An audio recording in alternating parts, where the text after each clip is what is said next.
Hello, I'm Edith, and guys, шүүн başlap oturduğunun içinde her gün 60 sekunddan İngiliz dilini geçecek olur.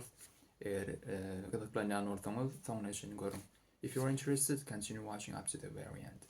So the reason why I'm just trying to talk in English for about 60 seconds in a day is that I want to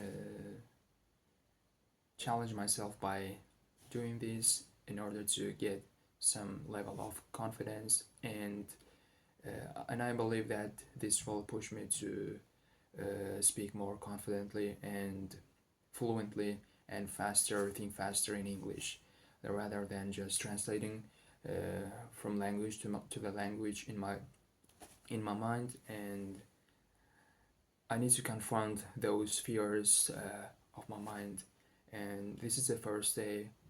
And if you're just guys interested, continue watching up to the 30 days, and after 30 days I will have an English exam in my university for the first time.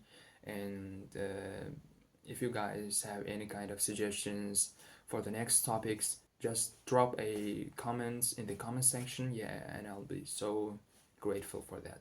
Thank you guys for watching up to the very end. Ciao.